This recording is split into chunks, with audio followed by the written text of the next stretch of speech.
할렐루야. 좋으신 예수님의 이름으로 사랑하는 오메가 교회와 비전 스테이션 해외에 있는 모든 지체들께 문안드립니다.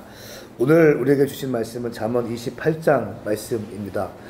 오늘도 우리 새벽 인사 같은 오메가 교회 청년들과 함께 인사하겠습니다. 우리 좀 이렇게 신나고 즐겁게 인사할까요? 시작. 샬롬. 샬롬. 좀 이렇게 아이디어가 없습니까? 맨날 이렇게 하고 흔들고 똑같은 채로 흔들고 있고. 다시 한번 샬롬. 시작. 샬롬.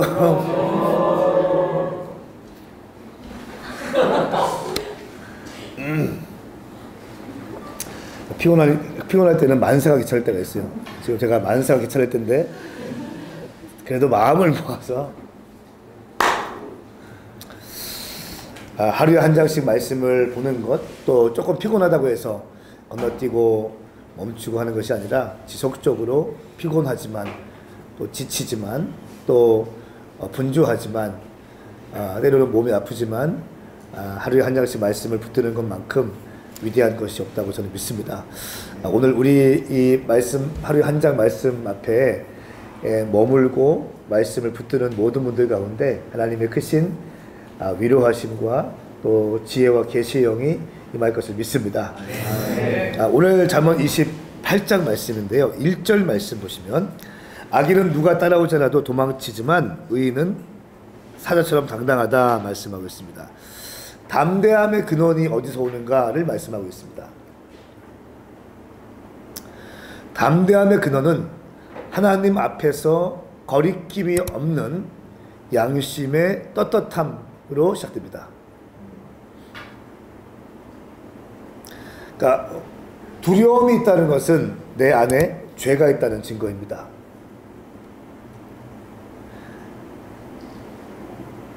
양심의 거리낌이 없이 늘 자유로운 사람은 당당할 수 있어요.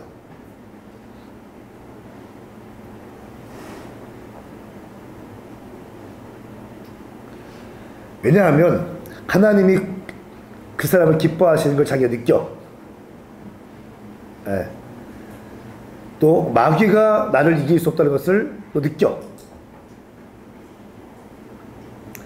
또 죽음도 두렵지 않은 믿음이 생겨요. 왜요? 우리 주님이 십자가에서 승리하셨기 때문에 그 주님이 나의 주님이고 그 주님이 나의 하나님이시기 때문에 내가 주님과 함께 하기 때문에 두려울 게 없는 거예요. 담대합니다. 여기저기 눈치 보지 않습니다. 호들갑도 하지 않습니다. 시편 27편 3절 말씀에 군대가 나를 진칠지라도 나는 두려워하지 않는다 라고 하는 말씀이 있죠. 군대가 아무리 나를 진친다 할지라도 나는 두려워하지 않는 것입니다. 그러니까 담대한 삶의 비결은 하나님 앞에서 거리낌이 없는 삶을 먼저 사는 겁니다. 이게 너무 중요해요. 여러분들이 혹시 어떤 죄 가운데 있습니까? 은밀하게 지은 죄들이 있습니까? 지금? 잘 보세요. 눈을 보면 마음의 창문이 다 드러나요. 자, 파이어! 여러분, 이 죄는요, 하나님과의 관계를 어렵게 만듭니다.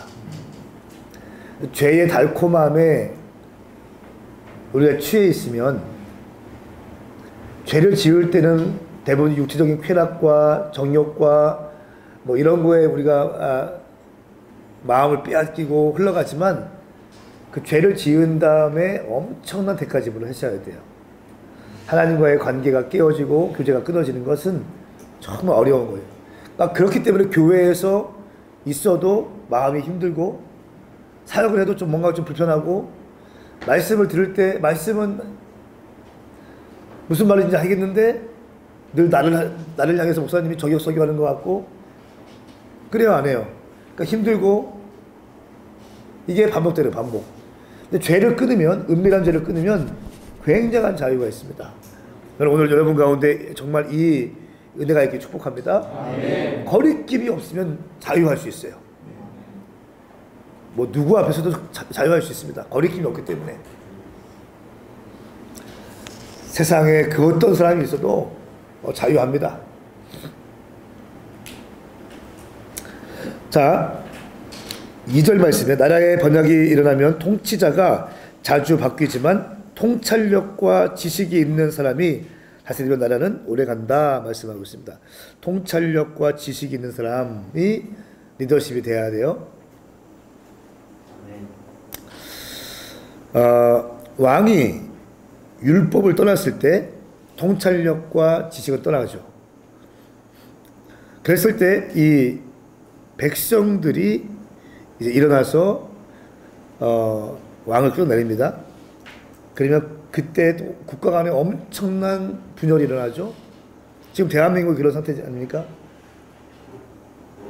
끌어내리고 새로운 사람 올라갔고 나라가 뭐 그냥 분열됩니다. 분열.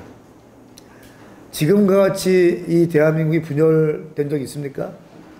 모든 것마다 다 막 동서로 갈리고 좌우로 갈리고 세대가 갈리고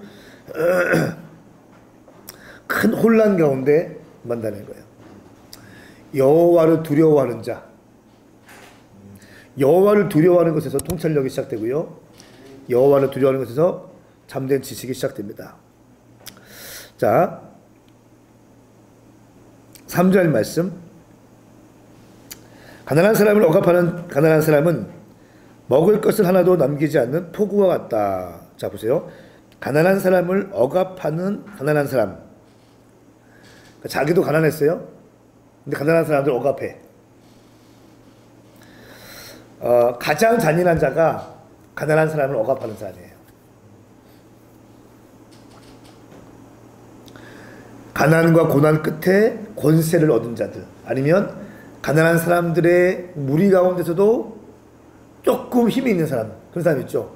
어딜 가나 서열이 있습니다. 노숙자들 사회에서도 서열이 있잖아요. 가난한 사람들 사이에서도 서열이 있지 않습니까? 그 서열 높은 사람이 가난한 사람들을 막 학대하고 하는 거 너무 잔인한 거죠.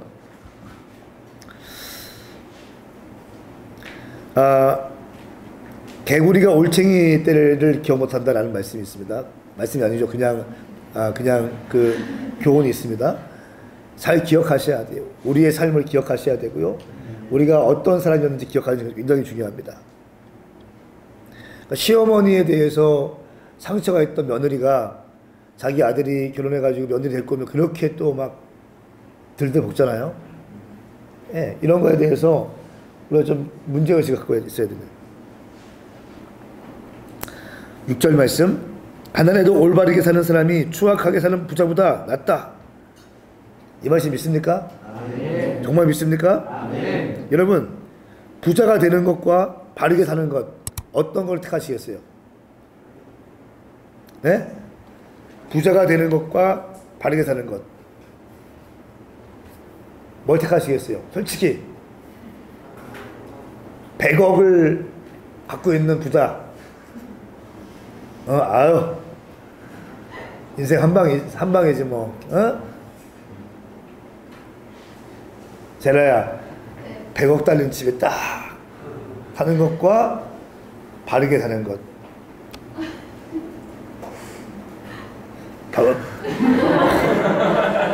그럼 그게 뭐예요? 어떻게 바르게 사는 거예요? 오늘 성경에서 새벽 예배 나가고 1년간 양식하고 결혼해서도 아이들 말씀으로 양육하고 성경학교 데리고 가고 아이들에게 교회의 말씀을 가르치고 교회 설거지하고 주방 봉사하고 월세 밀리고 네? 100억대 부자가 되는 것과 가난하지만 바르게 사는 것, 여러분 이게 쉬운 거 아니잖아요. 근데 성경은요, 가난하게 살지만 바르게 살 것을 요구하고 있습니다. 왜냐하면 우리의 신앙의 모든 기준은 영혼의 때에 대해서 말하고 있습니다. 영원한 생명, 부자 속에는 영원한 생명이 없습니다. 물론 부자들 가운데 경건한 부자들이 있습니다.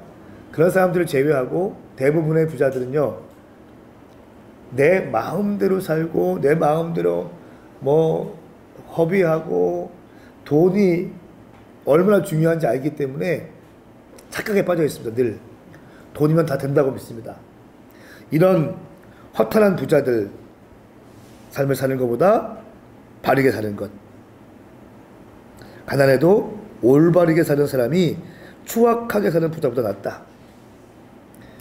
100억을 가진 추악한 부자보다 가난하지만 바르게 사는 가난한 자가 낫다. 수지야, 알겠냐? 헛사람 같이 꿈꾸지 말고. 자, 다시 한번 보세요. 자, 나는 추악하게 돈 번 100억 다 뒤로 하고 가난하게 바르게 살겠습니다. 손 들어보세요. 진짜, 진짜로. 좋아요, 내려보세요. 자, 아이 목사님, 저는 아직 그런 믿음 없습니다. 저는 예수님 믿는데 아직 그런 믿음 없어요. 추악하게 돈 100억 가지고 열심히 싸워보겠습니다. 손 들어보세요. 나는 지긋지긋합니다. 가난은 지긋지긋합니다. 손 들어보세요. 아마 여러분들은 대부분 청년이기 때문에 그렇게 하겠지만 우리 집사님들, 권사님들, 장로님들, 장년들은 이 물음 앞에 쉽게 대답하지 못할 겁니다. 그러나 여러분, 성경은 진리입니다. 하나님 말씀입니다. 하나님 말씀은 추악하게 번 100억 부자보다 가난하지만 바르게 사는 성경적인 사람을 원하십니다. 우리 오메가 교회가 그런 교회 되기 원해요. 우리 교회가 정말 그런 교회 되기 원합니다. 돈이 어마어마하게 많은 교회 이거보다 가난하지만 힘들지만 본질 사수하며 가는 바르게 가는 교회가 되기 원하고 성도님들 역시 그런 삶 살기를 원합니다.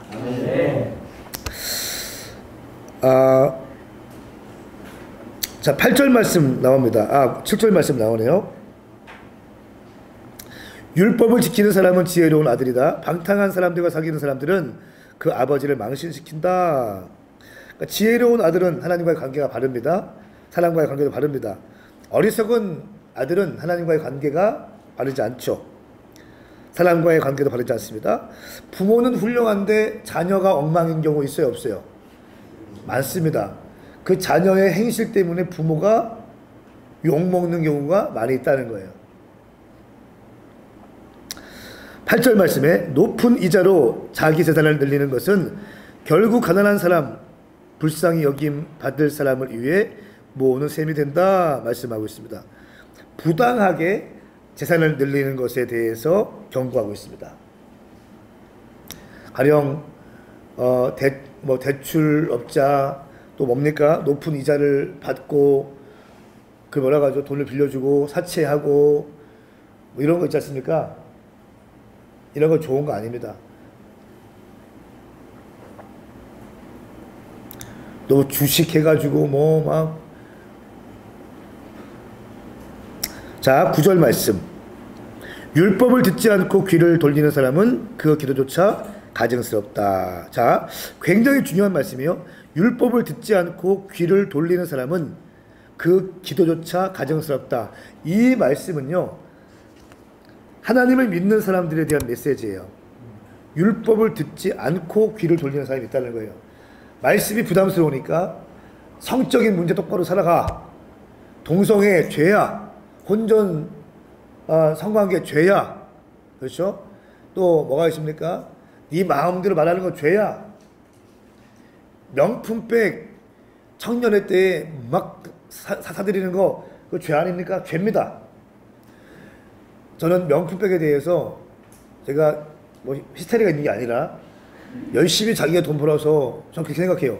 열심히 자기가 직장 있는 사람이 한두 개 정도 그냥 갖고 있는 거는 그냥 뭐 그럴 수 있다고 쳐. 그런데 막 일도 하지 않는 게 뭐 달러빚을 내가지고 막 명품에 눈이 뒤집어져가지고 막 죄입니까? 죄 아닙니까?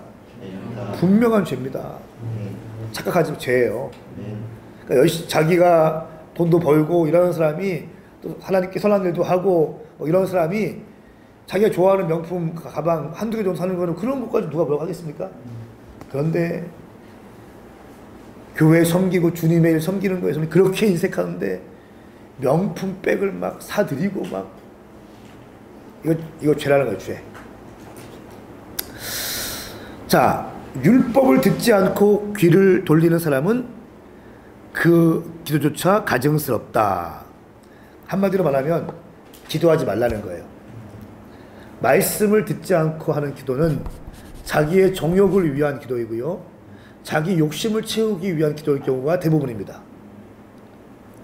하나님의 말씀으로 기도하는 연습을 하셔야지 내 마음대로 나의 뜻을 이루기 위해서, 내 욕심을 채우기 위해서 하나님을 이용한다는 거예요. 그렇게 하는 기도가 너무 많다는 거예요.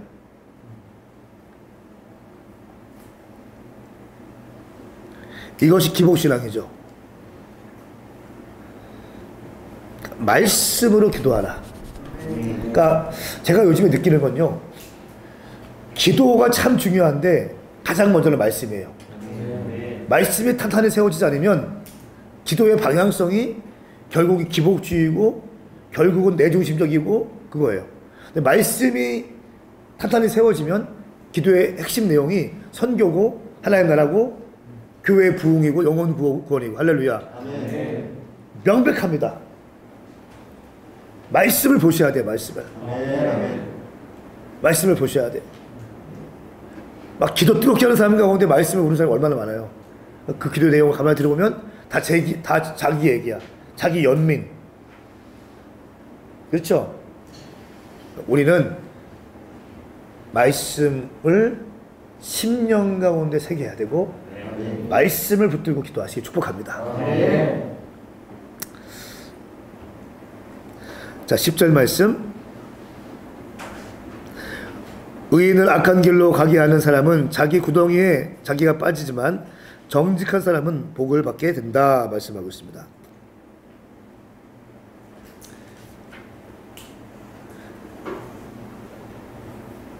유혹하는 자는 유혹에 빠진다는 거예요. 자기가 유혹하는 자는 자기 유혹에 빠진다는 거예요. 11절. 부자는 스스로 지혜롭다고 하지만 가난해도 지각 있는 사람은 그 속을 꿰뚫어 본다.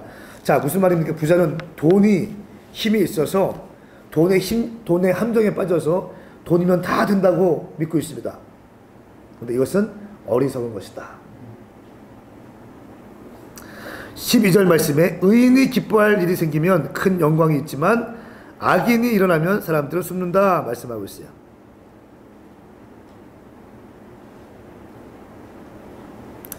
의인이 기뻐할 일이 생기면 큰 영광이 있다. 그러니까 가족 가운데, 사회 공동체 가운데, 교회 가운데 의인들이 일할 수 있는 분위기 만들어내야 돼요. 어디 가면요, 악인들이 다 잡고 있어. 그런 데 있어요, 없어요? 있습니다. 사회 회사나 또 그런 데는 악인들이 막 다 모든 걸 잡고 있어. 그러면 잘못된 길로 갈 수밖에 없어요. 교회도 마찬가지예요. 의인들이 교회의 핵심 리더십으로 딱 세워져야 되는 거예요. 그 의인이 뭡니까? 하나님 말씀 앞에 거리낌이 없는 자, 말씀을 붙들고 씨름하는 자, 말씀을 가지고 기도하는 자, 이런 사람들이 일할 수 있는 분위기가 돼야 돼요. 정치하기 좋아하고 말하기 좋아하고 말 만들기 좋아하고 이런 사람들이 일하는 분위기를 만들면 교회는 산으로 간다. 할렐루야. 네. 그렇기 때문에 리더는 그런 사람들을 분별해서 일을 내어주고 열심히 살아가는 사람들에게 일할 수 있는 기회를 주는 것이 굉장히 중요한 리더의 역할이다. 자, 13절 말씀. 이건 너무 중요한 말씀인데요. 함께 읽겠습니다. 시작. 자기 죄를 감추는 사람은 잘 되지 못하지만 누구든지 자기 죄를 고백하고 그것을 끊어버리는 사람은 그 세상의 영을 받는다. 아멘. 자, 죄에 대한 태도의 중요성을 말씀하고 있습니다. 우리는 죄에 노출되어 있고요. 한 번도 죄를 안 지은 사람이 없습니다. 그런데 성경의 모든 인물도 거의 다니엘과 느헤미야를 빼놓고 모든 인물들이 다 죄를 졌어요. 그런데 어떤 사람은 믿음의 인물로 추앙받고 있고 우리의 많은 롤모델로 세워지고 있습니다. 왜 그런가 하면 죄에 대한 태도가 다릅니다. 죄를 지었다 했을 때 우리는 흔히 세 가지로 볼 수 있어요. 우리의 태도가. 첫 번째, 죄를 숨기고 가만히 죄를 숨기는 사람이 있습니다. 두 번째는 회개하고 용서를 구하는 사람이 있어요. 진실된 회개와 함께 진실된 용서를 구하는 사람이 있어요. 다윗이 그렇게 했죠. 세 번째가 가장 악한데요. 죄를 숨기기 위해서 위장합니다. 위장. 자기의 죄를 숨기기 위해서 다른 죄를 만들어내고 다른 사람들을 끌어들이거나 이렇게 한다는 거예요. 제일 안 좋은 교활한 짓이에요. 여러분, 절대로 책임전가라는 말이 잠언에 많이 나오죠. 책임전가. 제가 잠언 강의할 때 책임전가 많이 얘기했습니다. 책임전가 하지 마세요. 누구 때문에 하와 때문에 내가 사과를 먹게 되었어, 이런 말 하지 마세요. 죄를 지적하고 깨닫게 되었으면 그냥 무릎을 꿇고 톡에 자복하세요. 머리 굴리지 말고. 아멘인가요? 네. 머리 굴리지 마세요. 머리. 주님 앞에 써나 머리 굴리지 말자. 책임 전가하지 말자. 죄를 지었을 때 가장 우리가 할 수 있는 최선의 태도는 주님께 납작 무릎 꿇고 주님 용서해 주십시오 라고 요청하는 거예요. 자, 쭉 넘어갑니다. 20절 시작. 성실한 사람은 복을 받지만 제가 조금 이렇게 마음 가운데 불편한 사람들이 이런 사람들이요. 한탕주의자들. 저는 정말 싫어요. 그러니까 한탕주의할 것을 기대하면서 막 기다리고 있어. 난 별로 안 좋아합니다. 설교도 이런 메시지 너무 싫어해요. 어떤 설교자들이 이런 설교를 하면 별로 안 좋아해. 그러니까 그 성실하게 씨름하면서 눈물 흘리면서 나아가는 자들 뭐야? 그렇죠? 성실하게 달려가고 있는데 아직도 돌파가 안 됐어. 그런 사람들 뭐야? 그냥 열심히 성실하게 하다가 주님께서 픽업하셔서 은총의 옷을 입혀주시고 밀어주시면 감사하고 할렐루야 영광이죠. 근데 벼락부자 이런 거, 이 표현 한탕주의를 지금 경계하고 있습니다. 이건 뭡니까? 하나님께서 내게 주신 자리를 신실하게 지키는 것을 의미합니다.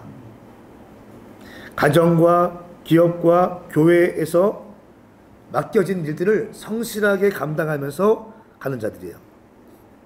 성실한 사람, 작은 일에 충성하는 사람, 연초에 맡은 자리 연말까지 끝까지 완수할 수 있는 사람, 기분 나쁘고 힘들고 기웃당머리가 상하고 지치고 아프고 이런저런 핑계를 가져와서 못하는 게 아니라, 혹은 책임 전가하죠. 누구 때문에 못할 것 같습니다. 누구 때문에 안 됩니다. 이게 아니라 내게 맡겨주신 일 주님의 사명인 줄 믿고 신실하게, 비가 오나 눈이 오나, 아멘, 신실하게 돌파할 수 있는 자들, 이런 자들이 멋진 사람 아닙니까? 이런 사람이 위대한 사람이에요. 없는 가운데도 신실하게, 어떤 눈에 보이지 않는 돌파가 없을지라도 신실하게 그 자리를 지키는 자들, 나는 주님께서 이런 사람들 사용하실 거라고 저는 믿습니다. 자, 22절 말씀 또 나옵니다. 벼락부자가 되려는 사람은 죄악의 눈이 어두워 가난이 자기에게 닥칠 것을 깨닫지 못한다. 늘 한탕을 꿈꿔요. 벼락부자. 죄악의 눈이 어두워서 가난이 자기에게 닥칠 것을 알지 못한다 말씀하고 있습니다.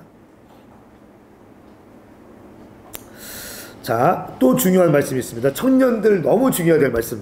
24절 말씀 별표 시작. 자기 부모의 것을 억지로 빼앗고 죄가 아니다라고 하는 사람은 소리가 안 되거리다. 부모의 재산에 대한 개념 정리가 돼야 됩니다. 적어놓으세요. 자, 내가 볼 때 우리 아버지 부자다. 손 들어보세요. 솔직히 우리 아버지 부자다. 자, 날 보세요. 날 봐.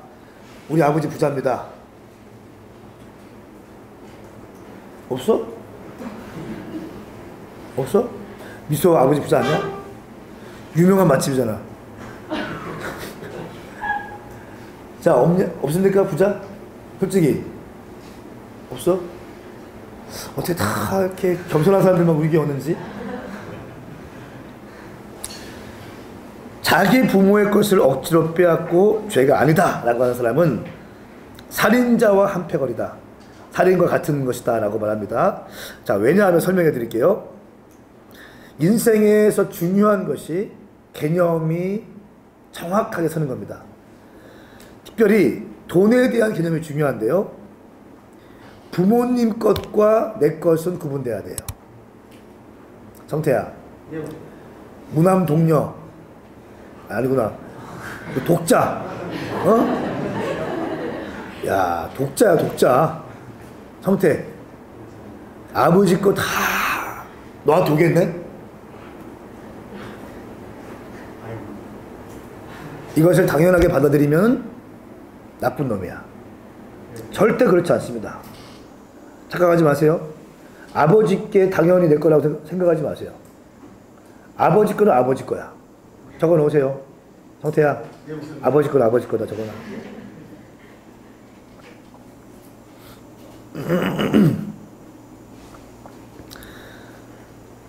재산에도 질서가 있습니다.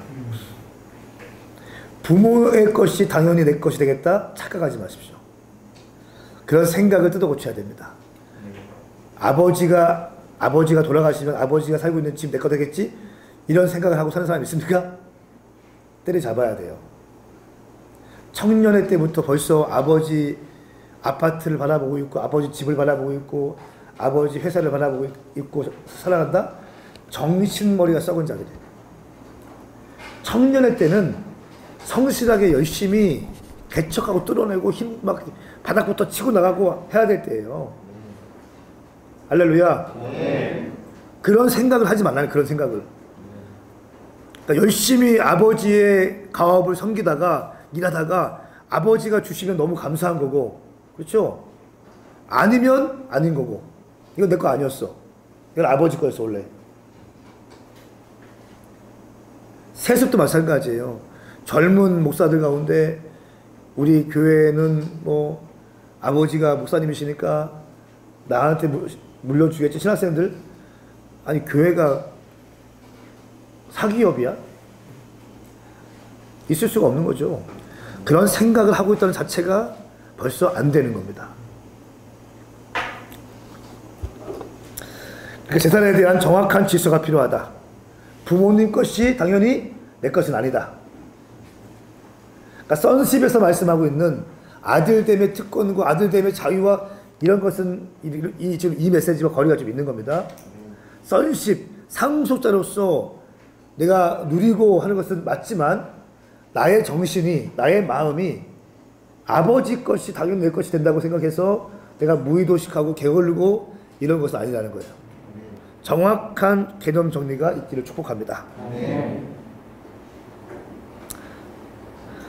자, 오늘 여기까지 하겠습니다.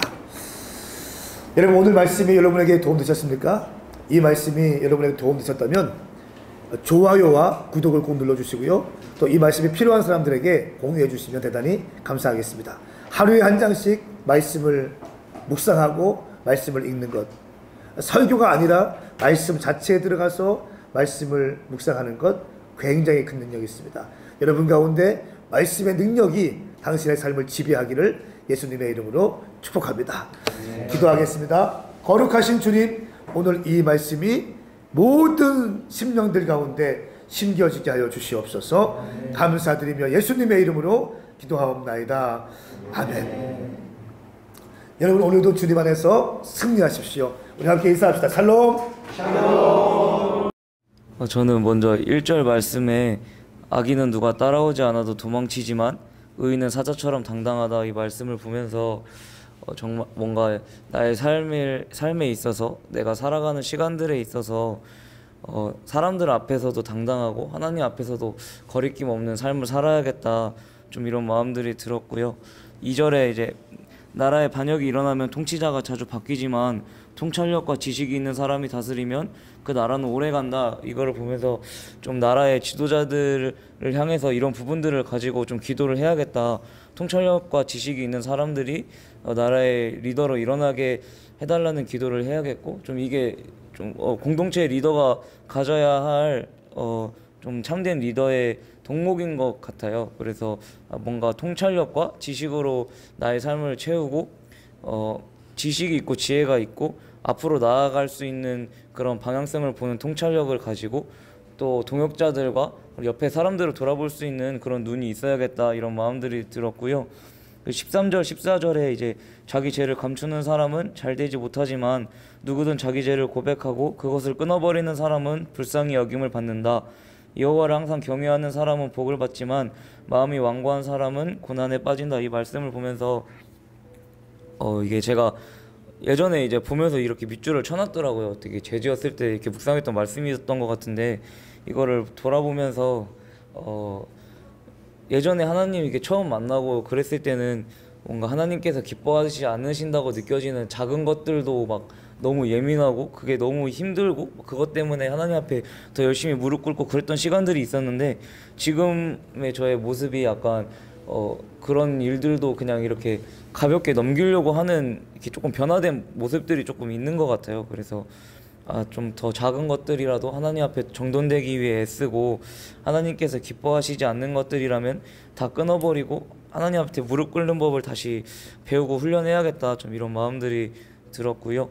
25절 26절에 마음이 교만한 사람은 분쟁을 일으키지만 여호와를 의지하는 사람은 삶이 윤택해진다. 자기를 의지하는 사람은 어리석은 사람이나 지혜롭게 사는 사람은 구원을 얻는다. 이 말씀을 보면서 또 하나님 앞에 엎드리고 하나님 앞에 의지하는 그런 삶을 살아야겠다. 하나님 앞에 나에게 주신 것들을 내어드리고 또 하나님을 바라는 것이 좀 내 삶의 기쁨으로 채워가야겠다, 좀 이런 마음이 들었던 것 같습니다. 네, 좋습니다.